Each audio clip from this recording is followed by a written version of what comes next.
O primeiro raio de sol, ainda tímido e pálido, esgueirou-se pelas frestas rústicas da parede de barro, pintando uma fina linha dourada no chão de terra batida.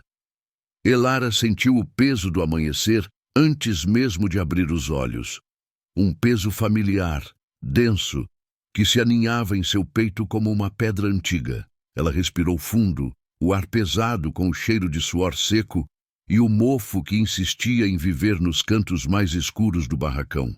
O som distante de um galo quebrando o silêncio da madrugada era o prelúdio daquele dia e de todos os dias que se seguiriam numa dança exaustiva e sem fim. Ao seu redor, outros corpos começavam a se mover, gemidos abafados e o ranger de esteiras de palha preenchendo o pequeno espaço. Ela se levantou, suas articulações estalando com a rigidez do sono interrompido e da labuta do dia anterior. Seus dedos já buscavam por hábito as mechas rebeldes de seu cabelo escuro, trançando-as rapidamente antes de amarrar o tecido áspero que servia de cinto. Lá fora, a brisa da manhã trazia o cheiro adocicado e enjoativo da cana-de-açúcar, misturado com o aroma acre da terra úmida e o distante cheiro de fumaça de lenha. O céu, ainda em tons de roxo e cinza, prometia mais um dia de sol implacável. Elara caminhou em silêncio, seus pés descalços sentindo a frieza da terra sob o orvalho, depois a aspereza das pedras miúdas no caminho batido. Ao seu lado, outros rostos, alguns jovens, outros marcados pelas rugas profundas de uma vida de trabalho, seguiam o mesmo ritmo sonâmbulo. Ninguém falava, não havia necessidade. As palavras eram escassas naquele lugar onde a única linguagem verdadeiramente compreendida era a do esforço e do silêncio. Eles eram sombras movendo-se em direção ao vasto oceano verde que se estendia até onde a vista alcançava. Os canaviais do mestre Valério. Elara ergueu os olhos para a grande casa, o solar imponente que se erguia no alto da colina. Um farol de riqueza e poder que parecia flutuar acima da miséria deles. As janelas, como olhos vazios, observavam tudo. Era dali que a vida deles era ditada. Dali que vinha a voz do capataz, um eco constante da autoridade que os prendia. Aquele lugar era sua prisão e seu mundo, desde o dia em que seus avós foram trazidos para cá e seus pais antes dela. A herança que recebera não era de bens ou terras, mas de um legado de labuta e de uma promessa silenciosa de resiliência. No campo, o sol já começava a morder a pele. A foice em suas mãos parecia uma extensão de seu próprio braço, pesada e afiada. O som repetitivo do corte da cana, o silvo metálico encontrando a fibra resistente, era a trilha sonora de suas horas. O suor escorria por suas têmporas, misturando-se com a poeira e a terra. Seus músculos doíam, um lamento constante que ela aprendera a ignorar. Ela pensava em sua avó Ana, nas histórias que a velha contava ao cair da noite, sussurros sobre um tempo anterior, sobre outros céus e outras terras. Histórias que eram como sementes de uma esperança perigosa. Em um breve momento de pausa, enquanto o capataz, um homem corpulento de rosto severo chamado Inácio, se afastava para repreender um dos trabalhadores mais jovens, Elara sentiu um cutucão. Era Kael, um jovem de sua idade, com olhos vivos e um sorriso que teimava em aparecer, mesmo nas piores circunstâncias. Kael tinha a pele mais escura que a dela e uma força bruta que parecia desafiar a fadiga. Ele era seu amigo, seu cúmplice silencioso nos pequenos atos de rebeldia que a vida permitia. O sol mal nasceu e já parece meio-dia, Kael sussurrou, limpando o suor da testa com as costas da mão. Ainda não cortamos nem a metade do que o Inácio vai exigir hoje. Elara apenas assentiu, seus olhos fixos na linha do horizonte. Ele sempre exige mais. É a única coisa que sabe fazer. Kael suspirou, um som pesado. Às vezes, penso que é a única coisa que nós sabemos fazer também. Cortar, carregar, obedecer, Nali, seus olhos encontraram os dela e havia uma sombra de desespero por trás do brilho usual. Será que nunca vai ter fim, Elara? Será que nossos filhos também vão nascer com a foice na mão? A pergunta de Kaelo ecoou na mente de Elara, um golpe que a atingiu em cheio. Era a mesma pergunta que ela se fazia todas as noites, enquanto observava as estrelas através das frestas do teto. A mesma angústia que a consumia. Aquele era o cerne da injustiça que os envolvia, a perpetuação de um ciclo, a negação de um futuro diferente. A vida deles e a de seus ancestrais havia sido moldada por um ato de profunda injustiça, uma violação da própria essência humana que havia semeado não apenas dor, mas uma resignação silenciosa. "Não sei, Kael", ela respondeu, a voz quase um sussurro. "Mas vó Ana sempre diz que até a noite mais escura tem seu fim, e que a semente que nasce na escuridão, se for forte, pode brotar e quebrar a terra." Kael olhou para ela, o brilho em seus olhos voltando. "Sua avó sempre tem uma palavra para tudo, mas a terra aqui é dura, Elara, e o mestre Valério mais ainda." O som agudo de um chicote estalando no ar, não muito longe dali, fez os dois se calarem. Inácio estava de volta, seus olhos varrendo o campo com uma vigilância implacável. A conversa estava encerrada. A realidade os puxava de volta para o trabalho, para a rotina opressiva, que era a única certeza em suas vidas. Elara sentiu a familiar sensação de estar presa, de ter suas asas cortadas antes mesmo de aprender a voar. Era um aperto no peito, uma dor surda que se misturava ao cansaço físico. Se essa sensação é familiar para você, se você já se sentiu assim, deixe seu like para mostrar que estamos juntos nesta jornada. Ao entardecer, com o sol tingindo o céu de tons de laranja e roxo, Elara arrastava-se de volta para o barracão. O cheiro de fumaça de madeira e comida simples pairava no ar. Depois de comer o pouco que lhes era permitido, ela se dirigiu à pequena cabana de vó Ana, um pouco mais afastada dos outros, feita de barro e telhas de palha. A velha estava sentada em sua esteira, as mãos enrugadas trabalhando em um emaranhado de fios coloridos, tecendo um pequeno pedaço de pano. A luz fraca de uma lamparina a óleo lançava sombras dançantes na parede. "Vó!" Elara chamou suavemente, sentando-se aos pés da anciã. O cheiro de ervas secas e terra molhada era reconfortante ali. Vó Ana ergueu os olhos, que eram como brasas vivas em seu rosto marcado pelo tempo. Um sorriso tênue surgiu em seus lábios. "Minha flor, chegou. O cansaço pesa hoje?" "Sempre pesa, vó", Elara respondeu, recostando a cabeça no joelho da avó. Kaelo estava perguntando se um dia isso terá fim, se nossos filhos serão iguais a nós. Vó Ana parou de tecer, seus dedos parados sobre os fios. Ela olhou para o nada por um longo momento, como se estivesse lendo as páginas invisíveis do tempo. "Kael, pergunta o que todos os corações aqui perguntam, minha neta. A dor do tempo em que vivemos é profunda, mas lembre-se, minha flor, a dor é apenas uma parte da história. O que nasceu dessa violação, dessa imposição cruel que nos arrastou para cá, não foi apenas sofrimento. Foi também a chama que arde em cada um de nós, mesmo que pequena, a chama da resistência." Elara sentiu um arrepio. A avó Ana sempre falava em parábolas, mas o significado era claro. A violação a que se referia era a escravidão, a perda da liberdade, a quebra de sua gente. Ela sabia que sua própria existência era, de certa forma, um fruto dessa violação, nascida em um sistema que não a reconhecia como plenamente humana. Sua avó continuou, sua voz baixa e rouca, mas carregada de uma força ancestral. "Minha mãe contava que, quando foi tirada de sua terra, sentia que seu espírito morria a cada passo. Mas ela olhava para o céu, para as estrelas, que eram as mesmas de sua casa, e prometia que a memória não morreria, que o espírito de sua gente viveria. E essa promessa foi passada para mim, e eu passo para você, Elara. Não é uma promessa de vingança, mas de liberdade, de que um dia a semente que foi plantada com lágrimas dará frutos de força e de escolha. Elara fechou os olhos, imaginando as cenas que vó Ana pintava com suas palavras.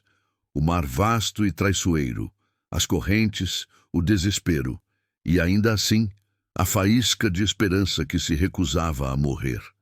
Era uma carga pesada para carregar, a história de gerações de sofrimento e de uma busca incessante por algo que nunca haviam conhecido. Ela sentia que essa era sua herança, a mais valiosa de todas. Mas como, vó? Como se quebra a terra tão dura? O mestre Valério e seus capatazes são como paredes de pedra. Vó Ana tocou o rosto de Elara com uma ternura infinita. Com paciência, minha flor. Com a paciência da água que fura a rocha gota a gota, com a força silenciosa da raiz que encontra seu caminho na terra mais firme, e com a visão.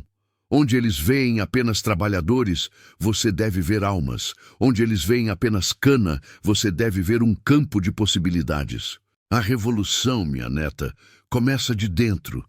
Começa quando você decide que sua mente é livre, mesmo que seu corpo esteja preso. Naquela noite, sob um céu coalhado de estrelas que pareciam piscar em cumplicidade, Elara deitou-se em sua esteira. As palavras de vó Ana ecoavam em sua mente, misturando-se com o cansaço e a dor. Ela olhou para suas mãos calejadas, para as cicatrizes que contavam a história de sua vida. A rotina opressiva, a ausência de escolha, a sensação de ser apenas uma peça na engrenagem de um sistema cruel, tudo isso a oprimia. Mas havia algo mais, uma pequena chama que vó Ana havia atiçado. A imagem de um pássaro voando livre, que ela havia visto mais cedo naquele dia, pairava em sua memória, um ponto minúsculo no vasto céu azul, sem correntes, sem foice, sem limites. Ela sabia que seu mundo comum era um círculo vicioso de trabalho e submissão. Sabia que a injustiça que os moldava era profunda e antiga. Mas pela primeira vez, Elara sentiu que a semente da resiliência, plantada por gerações de seus antepassados, estava começando a germinar dentro dela. Não era uma revolução com armas ou gritos, mas uma revolução silenciosa, uma decisão íntima de não aceitar seu destino como a única verdade. A busca por uma liberdade que desafiaria o tempo e transformaria o destino de gerações, como vó Ana havia dito, começava ali, naquele exato momento, no coração de uma jovem mulher que se recusava a ser apenas uma sombra. Ela não sabia como, mas sentia, com uma certeza quase visceral, que o ciclo seria quebrado. Apenas não sabia o preço que teria de pagar por essa audácia. Os dias que se seguiram à conversa com vó Ana pareciam tingidos por uma nova lente para Elara. A cana, antes apenas um mar verde de labuta, agora parecia sussurrar segredos antigos. A terra sob seus pés, antes apenas chão, agora um leito para sementes de uma esperança perigosa. Ela carregava as palavras da avó como um amuleto invisível, um fardo e uma promessa. A rotina, contudo, permanecia inalterada em sua brutalidade. O sol continuava a castigar, a foice a cortar, o suor a escorrer. Mas algo havia mudado dentro dela. Ela observava o solar do mestre Valério no alto da colina, não mais apenas como um símbolo de poder inalcançável, mas como uma fortaleza que, por mais imponente que fosse, possuía muros. E muros, ela sabia, podiam ser escalados ou, com paciência, minados. Em uma tarde particularmente quente, a secura do ar parecia sugar a própria vida dos trabalhadores. As bocas estavam ressecadas, os olhos turvos de cansaço. Inácio, o capataz, parecia ainda mais impaciente, seu chicote estalando com uma frequência irritante, sem motivo aparente, apenas para reafirmar sua presença e o medo que impunha. Um dos trabalhadores mais velhos, um homem de cabelos brancos chamado Zé, que mal conseguia erguer a foice, tropeçou e caiu no chão, a respiração ofegante, o rosto pálido como cera. O silêncio que se seguiu foi denso, quebrado apenas pelo zumbido dos insetos e o som distante de um pássaro. "Levanta, velho! Não temos tempo para suas fraquezas!" Inácio bradou, aproximando-se, o chicote em punho. Zé tentou se erguer, seus braços finos tremendo, mas suas pernas simplesmente não o obedeciam. Ele tossiu, um som rouco e seco, e um fio de sangue manchou seus lábios. Elara sentiu um aperto no estômago, um calor de raiva subindo por sua garganta. Ela viu a expressão de Kyle ao seu lado, os olhos arregalados de impotência e desespero. Kyle deu um passo hesitante como se fosse ajudar Zé, mas o olhar de Inácio o paralisou. "Eu disse para levantar!" Inácio repetiu, e desta vez o chicote atingiu o ar a centímetros do rosto de Zé, o som cortando o silêncio como uma lâmina. "Ou terei que mostrar como se levanta um preguiçoso." Elara sentiu seu próprio corpo tensionar, a raiva fervendo. Era uma cena que já havia testemunhado inúmeras vezes, a crueldade banal e diária. Mas desta vez, algo era diferente. As palavras de vó Ana ressoaram em sua mente. "A revolução, minha neta, começa de dentro." E naquele momento, ela sentiu uma revolução silenciosa irromper em seu peito. Não era um grito, não era um ato de desafio aberto, mas uma decisão inabalável. Zé não era apenas um velho trabalhador, era um símbolo de todos eles, de sua fragilidade, de sua exploração. E a indiferença de Inácio, a crueldade de Valério que permitia tal tratamento, eram facadas na alma de sua gente. Ela viu Zé, com um último esforço, conseguir se arrastar de joelhos, o olhar fixo no chão, a dignidade esmagada. Aquele momento foi o catalisador. Não podia mais ser apenas uma sombra. Não podia mais apenas cortar, carregar, obedecer. Naquela noite, sob um céu sem lua, a escuridão era quase total. Elara não conseguiu dormir. A imagem de Zé, ofegante e humilhado, se repetia em sua mente. Ela se virou na esteira, sentindo o cheiro de palha e terra. Kael, deitado não muito longe, tossiu em seu sono. Ela se levantou silenciosamente, seus pés descalços tocando o chão frio. Saiu do barracão, buscando o ar fresco da noite. O cheiro adocicado da cana, que antes era uma lembrança constante de seu cativeiro, agora parecia um lembrete do que eles podiam transformar. Ela caminhou até a cabana de vó Ana. A lamparina ainda estava acesa, uma pequena chama tremeluzente. Vó Ana estava sentada tecendo como sempre, mas seus olhos, ao ver Elara, pareciam já esperar por ela. "Não conseguiu dormir, minha flor?" A velha perguntou, sua voz rouca, mas com uma ternura que acalmava a alma. Elara sentou-se aos pés da avó, o coração pesado. "Vi o Zé hoje, vó. O Inácio quase o chicoteou por estar doente. Ele mal conseguia respirar. E ninguém fez nada. Nem eu." A última frase saiu como um lamento, carregada de culpa. Vó Ana parou de tecer, sua mão enrugada acariciando o cabelo de Elara. "E o que você sentiu, minha neta, ao ver isso, além da raiva?" "Senti que não dá mais, vó." Elara respondeu, a voz embargada. "Senti que a dor é um rio que transborda. Senti que se eu não fizer algo eu vou morrer por dentro, como Zé quase morreu no campo. Não posso aceitar isso para mim, nem para os nossos." Ela ergueu os olhos para a avó, uma determinação feroz brilhando neles, misturada com uma pontada de desespero. "Mas como? Como se quebra essa muralha? O mestre Valério tem tudo, nós não temos nada." Vó Ana sorriu, um sorriso sábio e cansado. "Você tem o mais importante, minha flor. Você tem a verdade em seu coração. E uma mente que se recusa a ser escrava. É o suficiente para começar." Ela estendeu a mão e pegou um pequeno pedaço de madeira esculpido. Um pássaro simples, mas com asas abertas, que estava sobre sua esteira. "Este pássaro, Elara, foi feito por minha mãe. Ela o carregava escondido, como um lembrete do que era livre. Mas a liberdade não é um presente que se recebe. É uma conquista que se constrói, pedaço por pedaço. Ela entregou o pássaro a Elara. O toque da madeira era suave e quente. O mestre Valério tem a força bruta, sim. Ele tem os capatazes, as terras, o dinheiro, mas ele não tem o que nós temos. Ele não tem a nossa história, não tem a nossa resiliência, não tem a nossa capacidade de sonhar com outro amanhã. E ele não tem a união que pode nascer da dor compartilhada. Elara apertou o pequeno pássaro em sua mão. Mas Kael diz que é loucura, que vamos todos acabar como os outros que tentaram. Ele diz que é inútil, que a terra é muito dura. Kael tem medo, minha flor. E o medo é um mestre poderoso. Ele nos prende, nos cega. Mas o medo também pode ser o combustível para a coragem, se você aprender a dominá-lo. Ninguém disse que seria fácil.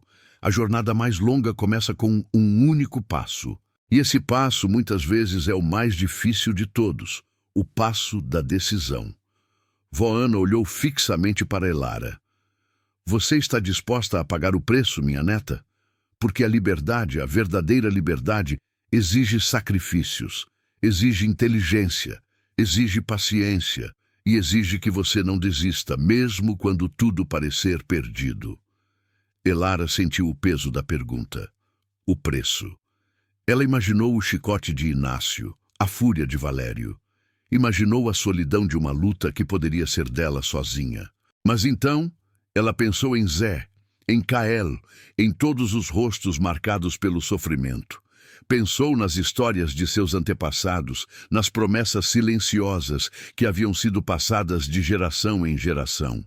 E subitamente o medo não desapareceu, mas recuou, dando lugar a uma convicção mais forte, mais profunda. Sim, vó. Elara sussurrou, a voz firme, apesar do tremor em suas mãos. Estou disposta. Não sei como, não sei quando, mas sei que não posso mais viver assim. Não quero que meus filhos, nem os filhos de Kael, nasçam com uma foice na mão sem escolha. Eu quero quebrar esse ciclo. Vó Ana assentiu, seus olhos brilhando com um orgulho antigo. Então, o primeiro passo foi dado. Agora, o próximo. Observe, minha flor. Observe tudo. Os horários dos capatazes, as rotas que eles fazem. Quem é mais fraco, quem é mais forte. Quem fala, quem silencia. Observe os segredos que o próprio canavial guarda. Observe as pessoas. Quem tem um coração valente, mesmo que escondido. Quem tem uma mente perspicaz, mesmo que nunca tenha tido a chance de usá-la. A força não está apenas na foice, Elara. Está nas palavras não ditas, nos olhares que se cruzam, na solidariedade silenciosa. O mestre Valério vê apenas números, apenas corpos. Ele não vê as almas. E é aí que está a nossa vantagem. Elara passou o resto da noite conversando com vó Ana, absorvendo cada palavra, cada conselho. A velha não falava de revoltas armadas, mas de uma teia de pequenas resistências, de conhecimento, de união. Ela falava da importância de cultivar a inteligência, de aprender a ler o mundo ao seu redor, de buscar as fraquezas no sistema que parecia inquebrável. A cabana, antes um refúgio, agora se tornava um santuário de estratégias silenciosas, um laboratório de esperança. No dia seguinte, Kael notou a mudança em Elara. Ela estava mais calada que o normal, mas seus olhos possuíam um brilho diferente, uma intensidade que ele nunca havia visto. No campo, enquanto cortavam cana sob o sol impiedoso, ele tentou puxar conversa, mas ela estava absorta em seus próprios pensamentos, em suas observações. Você está estranha hoje, Elara, ele comentou, limpando o suor da testa, mais quieta que o normal. A vó Ana te deu mais uma de suas histórias de espíritos. Elara olhou para ele e, por um momento, considerou se deveria compartilhar o que sentia. A conversa com vó Ana a havia preenchido de uma convicção, mas também de uma solidão assustadora. Kyle era seu amigo, seu cúmplice, mas também, ela sabia, um poço de pragmatismo e medo, forjado por anos de submissão. Não são histórias, Kyle. São verdades, ela respondeu, sua voz baixa. Verdades sobre nós, sobre o que somos e sobre o que podemos ser. Kyle riu, um som sem alegria. Nós somos trabalhadores, Elara. Escravos do campo e da vontade do mestre. É isso que somos. E o que podemos ser? Mais cansados amanhã, talvez? Não se iluda com os contos da sua avó. Eles só servem para nos dar um alívio momentâneo, mas não mudam a realidade. Ele olhou ao redor, como se temesse que Inácio pudesse ouvir seus pensamentos. O Inácio está mais agressivo depois do que aconteceu com Zé. Ele quer dar o exemplo. Qualquer passo em falso e seremos nós no lugar do Zé. E se não dermos nenhum passo, Kael? O que acontece então? Elara perguntou, sua voz ganhando força. Continuamos a ser chicoteados, a ver nossos velhos caírem, a saber que nossos filhos terão o mesmo destino. Isso não é viver, Kael, é apenas sobreviver, um dia após o outro, esperando o fim. Kael parou de cortar a cana, a foice pendurada em sua mão. Ele olhou para Elara com uma mistura de espanto e irritação. E o que você propõe? Que a gente se levante e seja morto? Que a gente fuja e seja caçado? Você viu o que aconteceu com os que tentaram fugir na Lua Nova. Foram trazidos de volta, marcados para sempre. E a família deles sofreu as consequências. Não é só a nossa vida que está em jogo, Elara. É a vida de todos nós. A resistência de Kaelo era palpável, uma muralha de medo e experiência que Elara sabia que teria que transpor. Era o reflexo do sentimento de muitos ali. O peso da história, o fracasso de outras tentativas, a brutalidade das represálias. Não estou falando de fugir, Kael, nem de levantar armas, Elara explicou, tentando manter a calma, sua mente buscando as palavras de vó Ana. Estou falando de plantar sementes, como vó Ana diz. Sementes de conhecimento, sementes de união. O mestre Valério nos quer separados, com medo, ignorantes. Mas e se nós não formos mais ignorantes? E se soubermos mais do que ele pensa que sabemos? Kael balançou a cabeça, descrente. Saber o quê, Elara? Saber que somos escravos? Isso nós já sabemos. Saber que a cana vai acabar em açúcar para ele vender? Isso também sabemos. Que diferença isso faz? Faz toda a diferença, Kael, Elara insistiu, seus olhos fixos nos dele, tentando transmitir a urgência que sentia. Se soubermos como o mundo funciona lá fora, se soubermos que existem outros lugares, outras vidas, se soubermos que não somos os únicos a sofrer e que outros já quebraram suas correntes, se soubermos que temos direitos, mesmo que eles nos neguem, isso nos dá uma força que o chicote não pode alcançar, uma força dentro de nós. Kael permaneceu em silêncio por um longo tempo, apenas o som repetitivo do corte da cana ao redor quebrando a tensão entre eles. Ele parecia ponderar suas palavras, mas a sombra do medo ainda pairava em seus olhos. Sua avó te encheu a cabeça de ideias perigosas, Elara. Ideias que podem nos custar tudo. Ele pegou a foice novamente, voltando ao trabalho com uma fúria contida. Não quero saber de histórias, Elara. Quero apenas sobreviver até o próximo dia. E você deveria querer o mesmo. A conversa terminou ali, abruptamente. Elara sentiu um nó na garganta.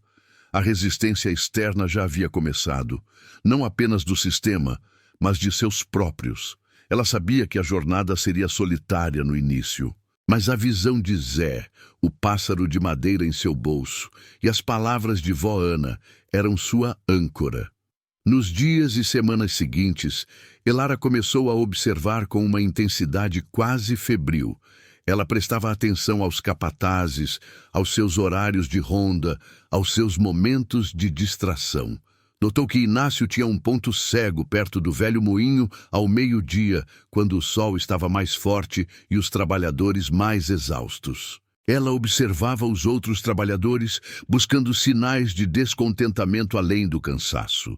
Pequenos gestos de solidariedade, olhares furtivos, sussurros rápidos. Ela começou a memorizar os nomes, os rostos, as pequenas queixas que juntas formavam um coro silencioso de dor. Seu diálogo interno tornou-se constante. Como posso usar isso? Quem é confiável? Como posso semear a ideia sem despertar a fúria do mestre? Ela se lembrou de vó Ana, dizendo que a força estava nas palavras não ditas, nos olhares.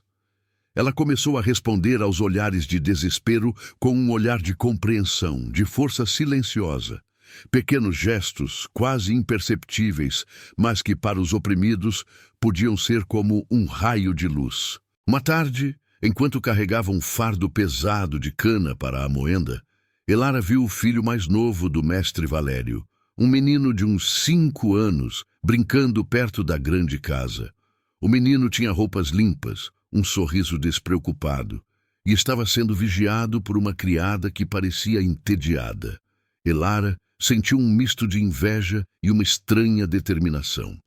Aquele menino jamais conheceria a foice, o sol implacável, a dor da fome. Ele nasceria livre, por acaso. E por que ela não? Por que Cael não? Por que Zé não? A injustiça era tão profunda, tão arraigada, que a simples visão daquele menino livre acendeu nela uma chama ainda mais forte. Era para ele que ela lutaria, para que a próxima geração tivesse a chance de brincar sem medo, sem a foice. A decisão estava selada. Não era mais uma questão de se, mas de como. Elara havia abraçado o chamado, a revolução silenciosa de vó Ana. Ela sabia que estava entrando em um caminho perigoso, um caminho que exigiria cada grama de sua coragem, de sua inteligência, de sua resiliência. Mas ela também sentia uma paz estranha, uma clareza que o medo não podia turvar. O pássaro de madeira em seu bolso era um lembrete constante. Ela não seria apenas uma sombra. Ela seria a semente que, com paciência e força, brotaria e quebraria a terra mais dura. Ela não sabia o preço exato, mas estava pronta para pagar, porque a alternativa, a de morrer por dentro, era um preço ainda maior. Sua mente estava livre, e agora ela começaria a trabalhar para que seu corpo e os corpos de sua gente pudessem um dia seguir o mesmo caminho. A busca por uma liberdade que desafiaria o tempo e transformaria o destino de gerações tinha de fato começado. E seu primeiro ato seria a busca pelo conhecimento, a observação minuciosa do mundo ao seu redor. Um mundo que ela agora via não como uma prisão, mas como um campo de batalha, onde as armas eram a mente e o espírito. Os dias se estenderam em semanas, e as semanas em meses, tecendo uma tapeçaria de observação e cautela para Elara. A promessa silenciosa que fizera a si mesma e a avó Ana transformara a paisagem familiar. O canavial não era mais apenas o lugar de sua prisão, mas um vasto tabuleiro de xadrez onde cada trabalhador, cada capataz, cada sombra projetada pelo sol implacável era uma peça a ser estudada. Seus olhos, antes carregados de resignação, agora brilhavam com uma atenção quase febril. Ela notava os horários precisos em que Inácio fazia suas rondas mais longas. A maneira como o capataz Bernardo, mais jovem e ambicioso, se pavoneava perto da moenda, e a distração do velho capataz Matias, que cochilava sob uma mangueira nas horas mais quentes do dia. Elara começou a mapear mentalmente o complexo labirinto de caminhos e atalhos, as áreas de maior e menor vigilância. O cheiro adocicado da cana, misturado ao aroma pungente de terra molhada após as raras chuvas, tornou-se um lembrete constante de sua missão. Ela percebia os pequenos atos de solidariedade entre os trabalhadores. Um gole de água compartilhado, um olhar de encorajamento, um fardo de cana dividido para aliviar o peso. Eram sinais, faróis tênues na escuridão, de que a semente da união, embora sufocada pelo medo, ainda existia. Kyle, no entanto, mantinha-se distante, a sombra do que havia acontecido com Zé ainda pairando sobre ele como uma nuvem pesada. Ele a observava com uma mistura de curiosidade e apreensão. Uma tarde, enquanto cortavam cana lado a lado, o silêncio pesado entre eles. "Você anda muito pensativa, Elara", Kyle disse, sua voz baixa, quase um sussurro. "Mal fala. Parece que seus olhos veem coisas que os nossos não veem." Elara parou de cortar, o suor escorrendo por sua testa. "Estou vendo o que vó Ana me ensinou a ver, Kyle. As rachaduras na muralha, as fraquezas do mestre Valério e a força que existe em nós, mesmo que adormecida." Kyle suspirou, um som carregado de cansaço. "Rachaduras. O mestre Valério é uma montanha, Elara. E nós, grãos de areia, não temos como derrubá-lo. Não temos nada além destas foices e destas mãos calejadas." Ele olhou para as próprias mãos, virando-as como se procurasse por algo que não estava lá. Apenas o trabalho, apenas a obediência. "É assim que vivemos, é assim que morremos." "Não é assim que eu vou morrer, Kyle", Elara respondeu, sua voz firme, embora o coração palpitasse. "E não é assim que você precisa morrer. O mestre Valério tem a força das armas e do dinheiro, mas ele não tem a força da união. Ele não tem a força do conhecimento." Ela olhou para o solar no alto da colina, que parecia ainda mais imponente sob o sol da tarde. "E é isso que vamos buscar, conhecimento." Kyle balançou a cabeça. "Conhecimento? Como? Ninguém aqui sabe ler, Elara. Ninguém tem tempo para isso. E se soubessem, para que serviria? Para ler os decretos do mestre? Para saber o quanto ele nos rouba? Para saber que o mundo é maior do que este canavial, Kyle. Para saber que existem outros caminhos. Para saber que temos direitos." Elara insistiu, a urgência em sua voz. "Vó Ana diz que a chave para a liberdade está nas palavras. E eu acredito nela." A conversa foi interrompida pelo grito de Inácio, que se aproximava, seus olhos de lince varrendo o campo. Kyle rapidamente voltou ao trabalho, o medo visível em seus movimentos. Elara, no entanto, não desviou o olhar. Ela sentiu a barreira de Kyle, a desconfiança, o desespero arraigado, mas não podia desistir dele. Kyle era a personificação do povo, e se ela pudesse convencê-lo, poderia convencer outros. Naquela noite, sob o céu estrelado, Elara buscou vó Ana. A velha, sentada em sua esteira, tecia com fios finos e coloridos, um padrão complexo que parecia contar histórias. "Vó", Elara começou sentando-se a seus pés. "Kyle teme. Ele não vê as rachaduras. Ele só vê a força do mestre." Vó Ana sorriu tristemente. "O medo é o maior capataz, minha flor. Ele nos cega. Mas o que você está fazendo, observando, é o primeiro passo. Agora, o próximo. Para encontrar a chave das palavras, você precisa de alguém que as conheça. Há um homem, Bento, um dos mais velhos. Ele não fala muito, mas antes de vir para cá, na terra de seus pais, ele era um guardião de histórias e de letras. Ele foi castigado por isso, teve suas mãos marcadas, mas a mente dele...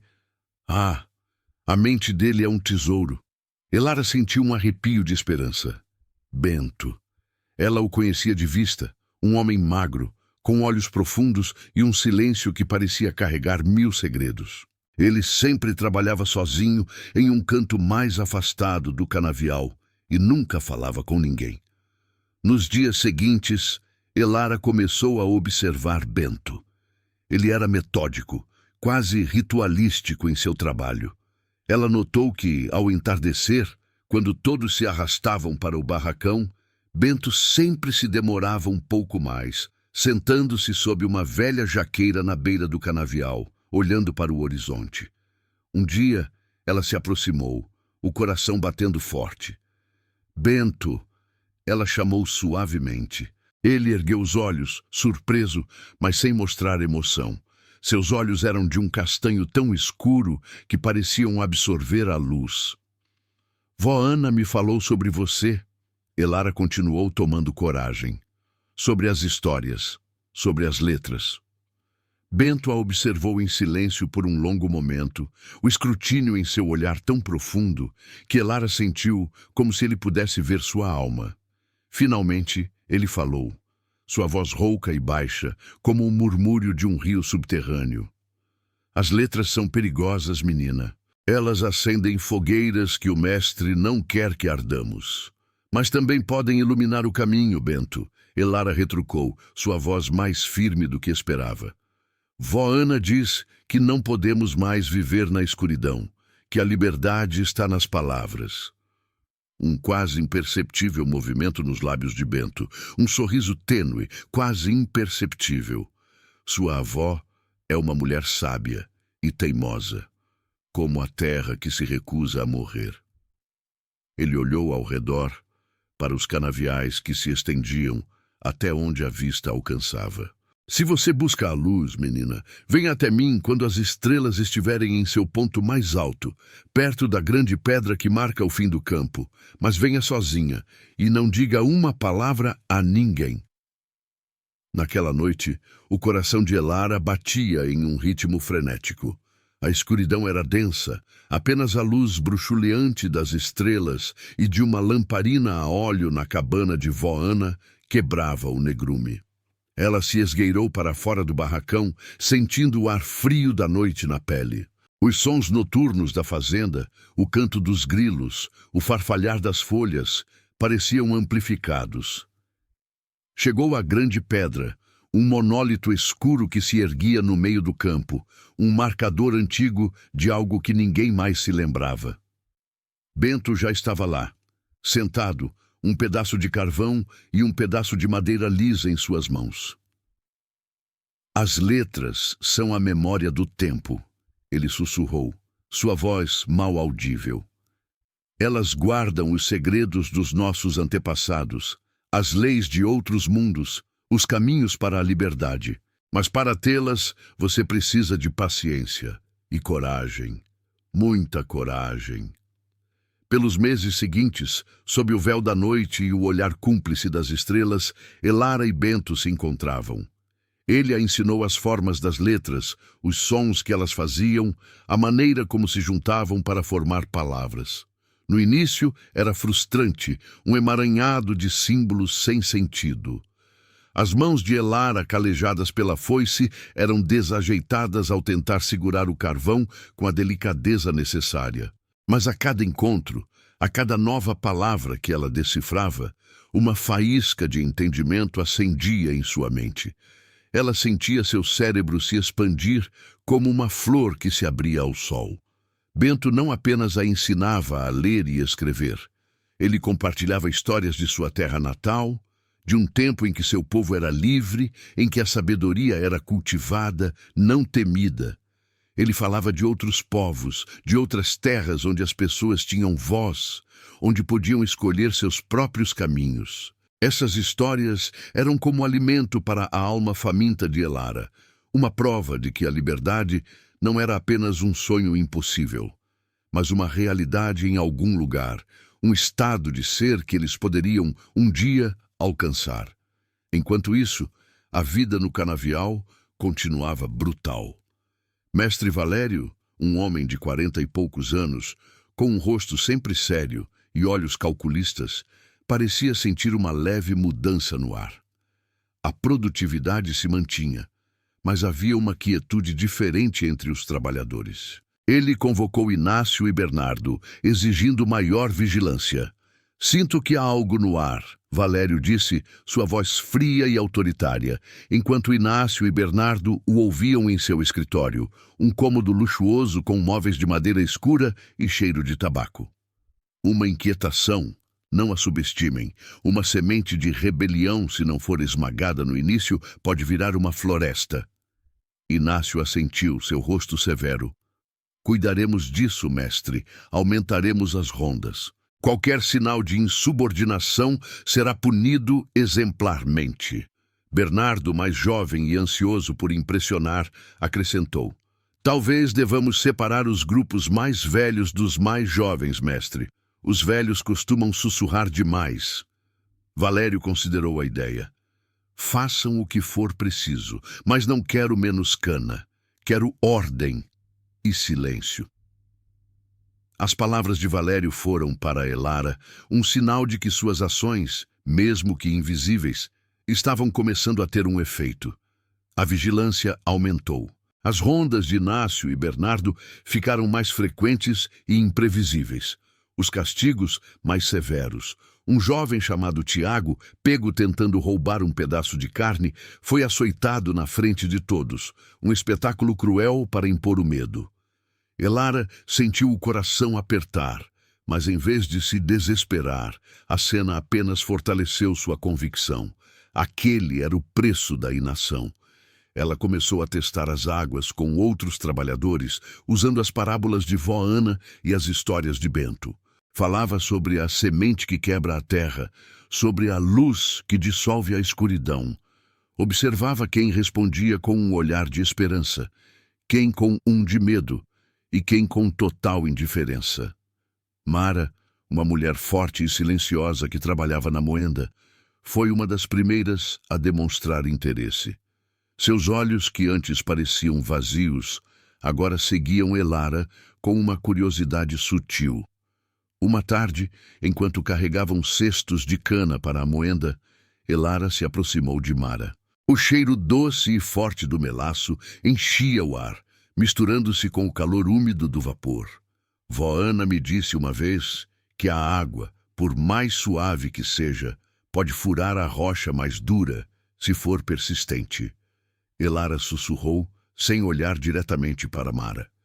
Mara continuou a trabalhar por um momento. O som rítmico da cana sendo esmagada era a única resposta. Então, ela disse, sua voz surpreendentemente suave: Mas a água também pode secar, Elara, e a rocha permanecer lá, inabalável. Mas e se a água se juntar, Mara? Elara perguntou, sua voz baixa. E se muitas gotas se unirem formando um rio tem a força de levar a rocha embora? Mara parou, virando-se para Elara. Seus olhos, antes distantes, agora mostravam uma faísca de algo. E o que você propõe, Elara? Que a gente se junte para ser afogado no rio do mestre Valério? Proponho que a gente saiba para onde o rio corre. Elara respondeu, sua voz um fio de esperança. Que a gente saiba onde estão as margens, os atalhos. Que a gente saiba que não estamos sozinhos. Mara não disse mais nada, mas Elara sentiu que a semente havia sido plantada. Ela continuou seus encontros noturnos com Bento, suas aulas se aprofundando. Aprendeu a ler os poucos papéis que Bento havia conseguido esconder ao longo dos anos. Velhos recibos, pedaços de jornais rasgados que falavam de um mundo além do canavial. Ela descobriu que havia leis, que havia direitos, que em outros lugares as pessoas não eram tratadas como gado. Aquilo era uma revelação. Uma fúria fria se acendeu em seu peito. A injustiça era ainda maior do que ela imaginava, porque era uma injustiça silenciosa, escondida pela ignorância. Kael, vendo a determinação de Elara e o brilho em seus olhos, começou a amolecer. Ele ainda tinha medo, mas a curiosidade e o respeito pela coragem dela começaram a superar sua resignação. Uma noite ele a seguiu até a cabana de vó Ana. Elara, ele chamou, sua voz hesitante. O que você está fazendo? Eu vejo que algo mudou em você, e nos seus olhos, o que vó Ana e o velho Bento estão te dizendo? Elara olhou para ele, para o amigo de uma vida, o companheiro de sofrimentos. Era hora de arriscar. Eles estão me dizendo que não estamos sozinhos, Kael, que o mundo é grande, que a liberdade é possível. Eles estão me ensinando a ler. Kael arregalou os olhos. Ler? Mas... É proibido. Se o mestre Valério descobrir, seremos todos castigados. Será o fim. E o que é o fim, Kael? Viver assim? Ver nossos filhos nascerem para a mesma vida? Isso não é viver, Elara respondeu, sua voz carregada de emoção. Você estava certo. Não podemos mais aceitar isso. Mas não vamos lutar com foices. Vamos lutar com palavras, com a mente. Kael olhou para ela por um longo tempo. O conflito visível em seu rosto. O medo lutava contra a esperança. A lealdade a ela, contra a prudência. Finalmente, um suspiro pesado. Se você vai se arriscar, Elara, eu não posso ficar parado. Mas me prometa que teremos um plano. Não podemos ir cegos. Elara sorriu. Um sorriso que Kael nunca tinha visto. Tão cheio de esperança e determinação. Temos um plano, Kael, e você faz parte dele. A partir daquele momento, Kael se tornou um aliado relutante, mas fiel. Ele não tinha a mesma sede de conhecimento que Elara, mas sua força física e sua capacidade de observar o canavial com um olhar prático eram inestimáveis. Ele começou a ajudar Elara, não apenas na guarda durante seus encontros com Bento, mas também na identificação de outros trabalhadores que poderiam ser confiáveis. O pequeno grupo começou a se formar. Mara, com sua calma e observação aguçada. Um jovem chamado Tito, impetuoso e revoltado, que precisava ser contido e orientado, mas cuja energia era contagiante. E claro, vó Ana e Bento, os pilares de sabedoria. Eles se encontravam em segredo, em clareiras escondidas no canavial, sob a proteção da escuridão. Elara compartilhava o que aprendia com Bento, e a cada nova revelação, a faísca da esperança crescia nos olhos dos outros. No entanto, a escalada de sua audácia não passou despercebida por muito tempo. Um dia, um dos trabalhadores, um homem amargurado e invejoso chamado Cícero, que sempre buscava o favor dos capatazes, viu Elara e Kael conversando em um canto mais isolado do campo, com uma intensidade que lhe pareceu suspeita. Ele já havia notado a mudança nos olhos de Elara, a maneira como ela se portava, e sua inveja o corroía. Ele decidiu agir, vendo uma oportunidade de ascensão. Cícero se aproximou de Inácio, o capataz, uma tarde, com um sorriso bajulador e olhos furtivos. "Inácio, mestre!" ele disse, sua voz escorregadia.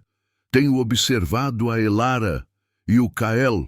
Eles andam muito juntos e sussurrando, e ela tem se encontrado com o velho Bento, perto da grande pedra, à noite. Acho que estão aprontando algo. Não parece trabalho, mestre." Inácio, que já estava irritado com a inquietação que Valério havia mencionado, sentiu um calafrio de suspeita. Ele já havia notado a mudança em Elara, a maneira como ela respondia a seus olhares com uma quietude desafiadora, e a forma como outros trabalhadores a observavam. Ele sabia que a menina era diferente. "Tem certeza, Cícero?" Inácio rosnou, seus olhos estreitos. "Se estiver mentindo, o castigo será seu."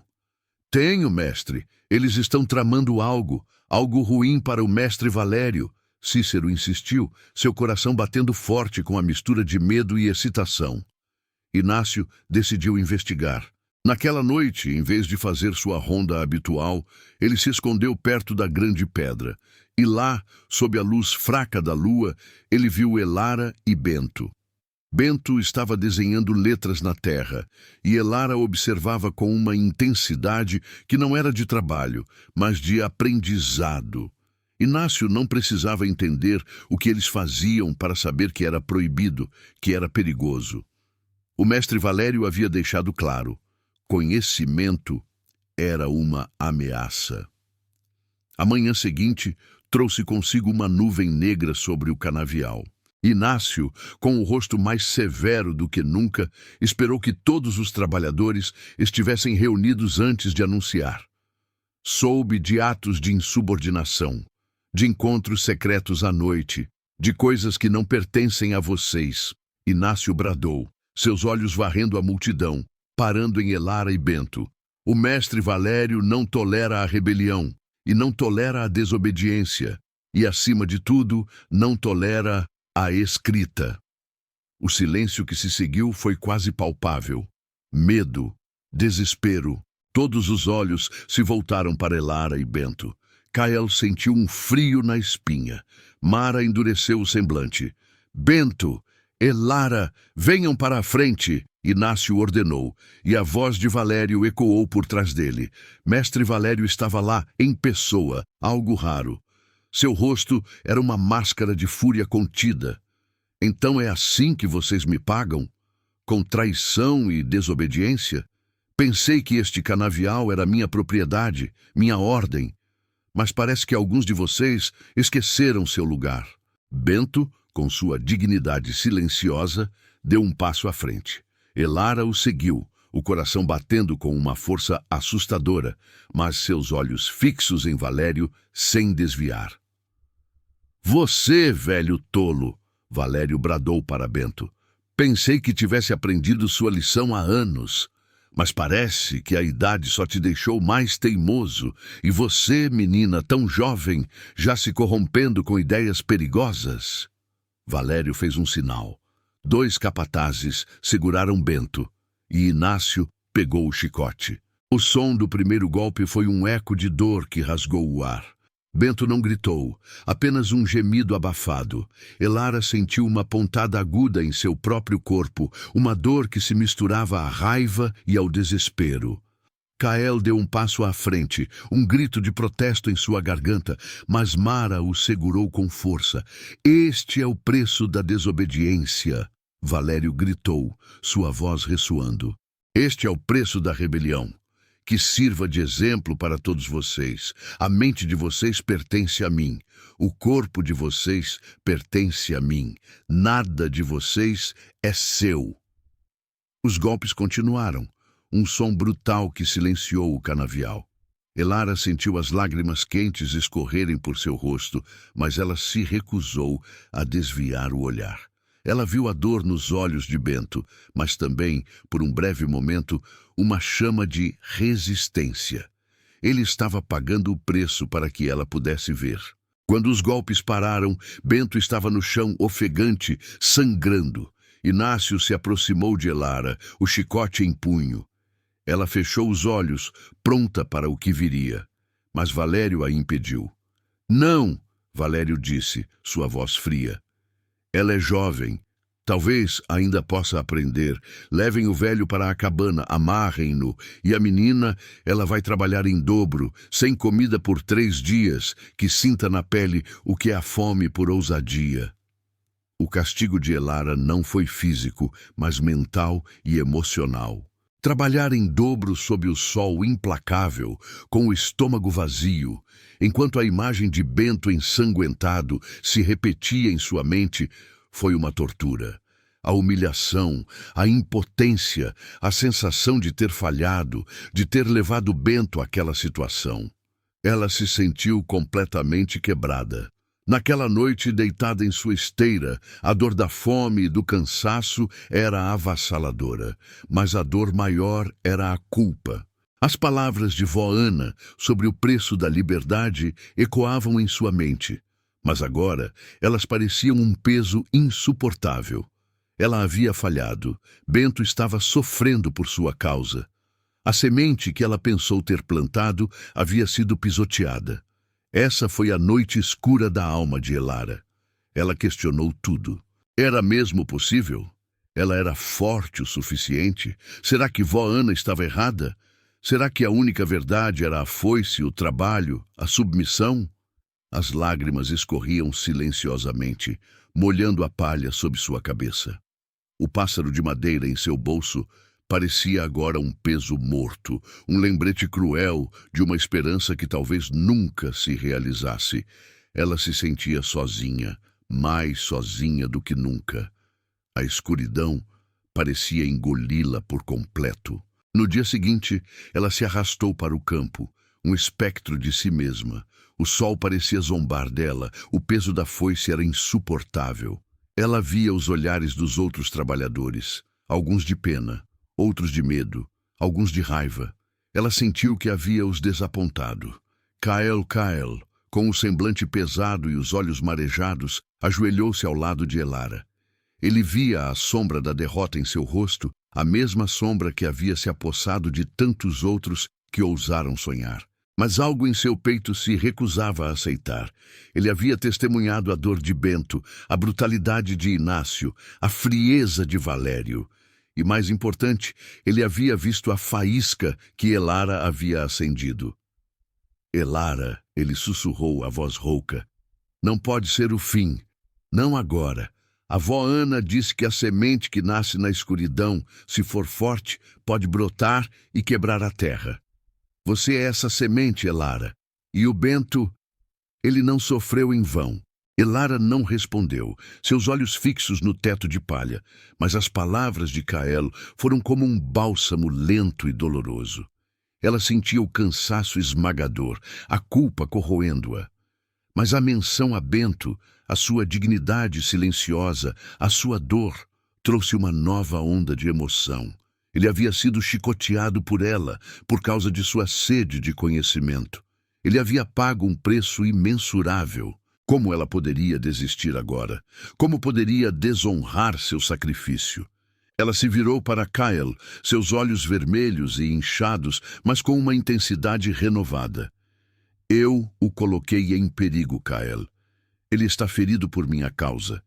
Que tipo de líder eu sou, que só traz mais sofrimento? Você não é a culpada pelo chicote do mestre Valério, Elara. Kael respondeu com firmeza, segurando a mão calejada dela. Ele é o culpado. Você mostrou a ele que não somos apenas carne e osso para cortar cana. Você mostrou que temos mentes, e isso o assustou. É por isso que ele o castigou, não por você, mas por ele, por medo de perder o controle. Kael olhou ao redor, o barracão silencioso, os outros trabalhadores dormindo um sono pesado e exausto. Ninguém aqui culpa você, Elara. Eles te olham com medo, sim, mas também com esperança. Eles viram o que o Bento fez e o que você representa. Eles estão esperando que você se levante.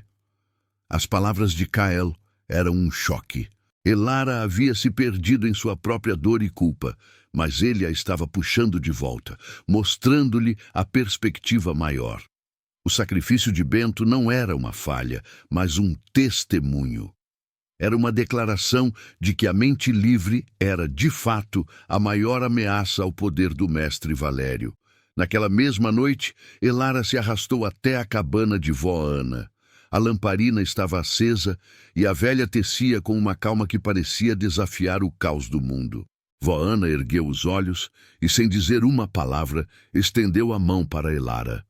Eu falhei, vó, Elara disse, sua voz um fiapo, sentando-se aos pés da anciã. Bento foi castigado por minha causa. Eles nos viram. O mestre Valério disse que nada é nosso, que nossas mentes pertencem a ele. Vó Ana acariciou os cabelos de Elara com ternura. O mestre Valério teme o que não pode possuir, minha flor. Ele pode chicotear o corpo, mas não pode acorrentar o espírito. A mente é um rio que corre livre, e ele não tem barragem que a contenha.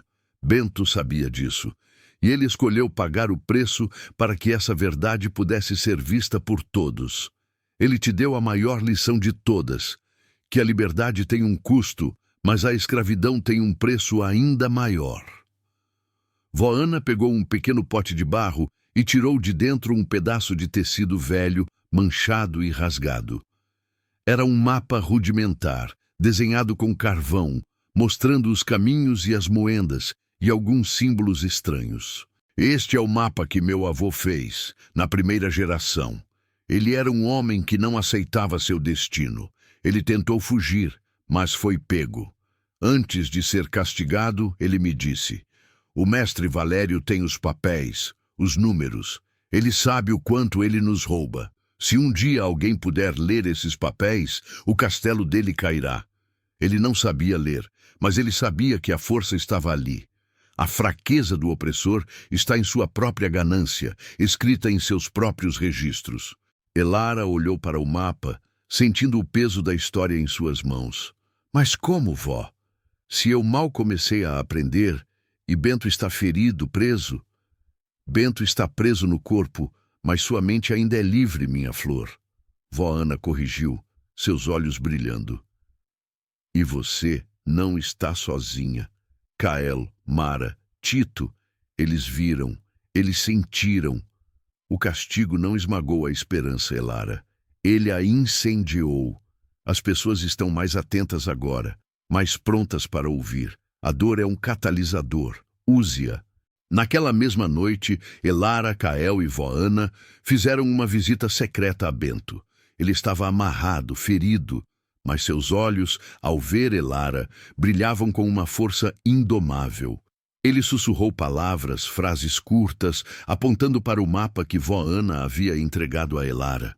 Os livros do mestre, o escritório, ele esconde tudo, os números, as leis que ele quebra.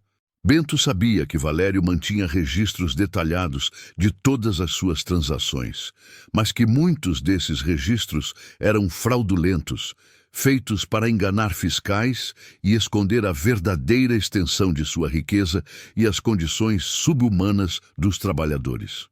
Ele havia trabalhado por um tempo na Casa Grande, como ajudante, antes de ser relegado ao campo, e havia vislumbrado esses livros. A imagem de Bento, ferido, mas ainda lutando com a mente, foi a faísca final para Elara. A culpa se transformou em uma determinação fria. A dor em um combustível. Ela não estava mais lutando apenas por sua liberdade, mas pela liberdade de todos eles e pela memória dos que vieram antes. Nos dias seguintes, Elara se recusou a se curvar. Ela trabalhou em dobro, como ordenado, mas seus olhos estavam afiados, sua mente em constante movimento. Ela e Kael começaram a traçar um plano. Kael, agora totalmente comprometido, usava sua força e conhecimento do terreno para mapear as rondas dos capatazes com ainda mais precisão. Mara, com sua calma e inteligência prática, começou a se infiltrar nas conversas das mulheres da cozinha, recolhendo informações sobre a rotina da Casa Grande, os horários das criadas, a disposição dos cômodos. Tito, com sua impetuosidade, era a distração perfeita, capaz de criar pequenos tumultos calculados para desviar a atenção dos capatazes. O plano era audacioso, quase suicida. Eles iriam entrar na Casa Grande, no escritório do mestre Valério, e encontrar os livros que Bento mencionara. Elara sabia que precisava daqueles registros para expor a verdade, para ter algo mais do que apenas a palavra deles. As noites se tornaram o laboratório de sua revolução silenciosa. Elara, sob a tutela de vó Ana e os sussurros de Bento, continuou a aprimorar sua leitura e escrita. Ela usava pedaços de carvão e a terra batida para praticar as letras, memorizando cada forma, cada som. Ela sentia que estava desvendando um código antigo, uma linguagem secreta que oprimia e libertava. Vó Ana e Bento a instruíram sobre a importância de procurar por nomes, datas, números, qualquer coisa que pudesse comprovar as ilegalidades de Valério. A ambientação da fazenda, antes um cenário de opressão, agora se transformava em um campo estratégico. O cheiro adocicado da cana, o zumbido dos insetos noturnos, o farfalhar das folhas sob a brisa, tudo era parte da sinfonia de sua operação. O solar, antes um símbolo inatingível, agora parecia ter suas rachaduras expostas pela luz da sua determinação. A oportunidade surgiu em uma noite de festa na Casa Grande, algo raro, mas que acontecia quando o mestre Valério recebia visitantes importantes da cidade. Naquela noite, a música e as risadas abafavam os sons da fazenda. Os capatazes estavam relaxados, muitos deles bebendo e festejando. Kael, com a agilidade de um felino, desativou os cães de guarda com um pedaço de carne temperada com ervas que vó Ana havia preparado. Tito, junto com alguns outros jovens que Elara e Kael haviam recrutado discretamente, Criou uma pequena fogueira acidental em uma área afastada do canavial, atraindo a atenção de alguns capatazes para longe da casa principal. Mara, disfarçada com um chapéu de palha e carregando uma cesta, se misturou às criadas que iam e vinham da cozinha, usando sua familiaridade com a rotina para abrir caminho. Elara, com o coração batendo como um tambor, seguiu Mara. O cheiro de comida farta e vinho, o som da música distante, eram um contraste gritante com o fedor de suor e mofo do barracão. Elara sentiu um misto de repulsa e um foco intenso. Ela não estava ali para julgar a opulência, mas para desvendá-la.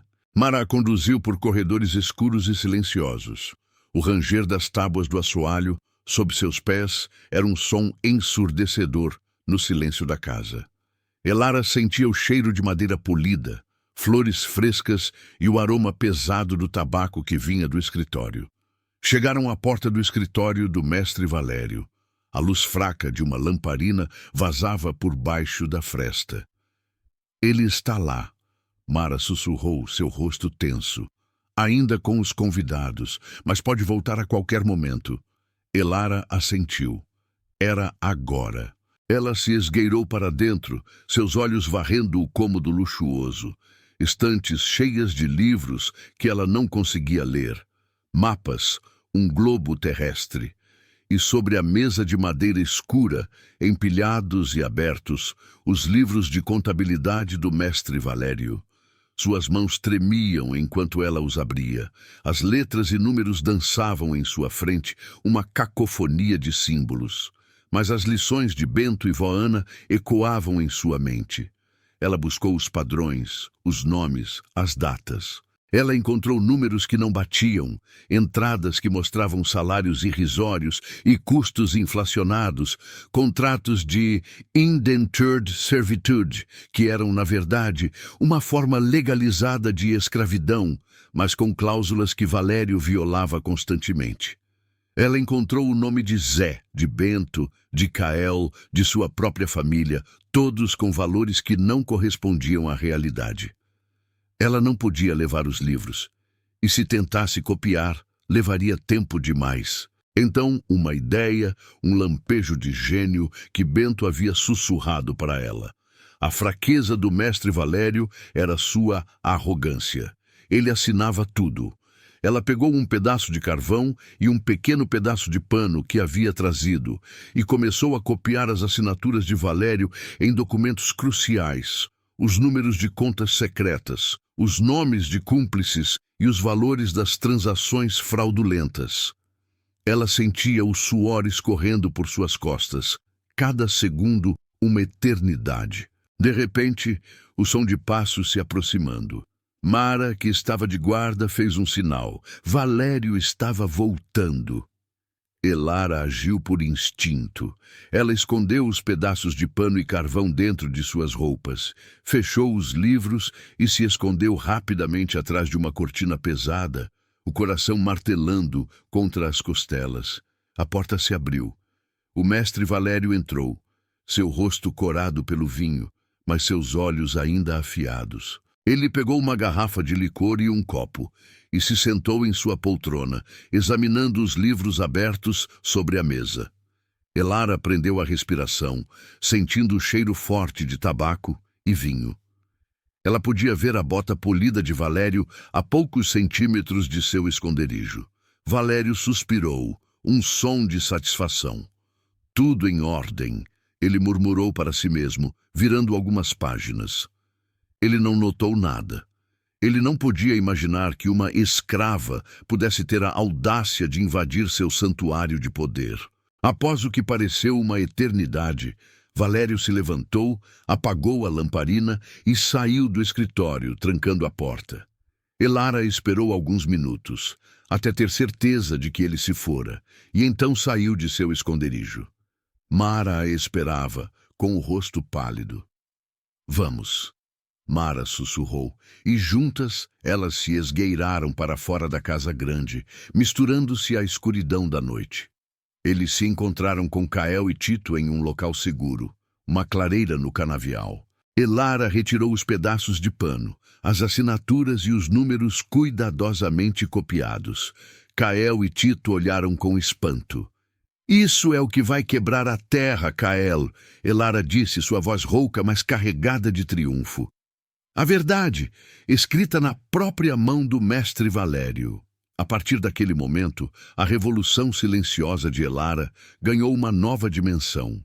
Bento, agora mais recuperado e com a mente afiada, ajudou a Elara a decifrar e organizar as informações que ela havia copiado.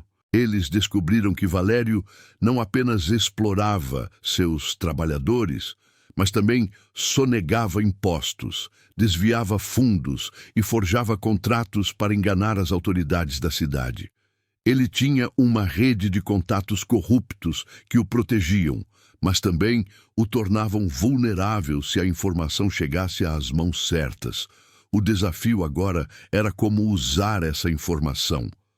Vó Ana sugeriu que eles buscassem um aliado externo, alguém que tivesse a autoridade e a integridade para enfrentar Valério. Ela se lembrou de histórias de um juiz antigo na cidade, um homem conhecido por sua retidão, embora temido por sua severidade. Seu nome era Doutor Almeida.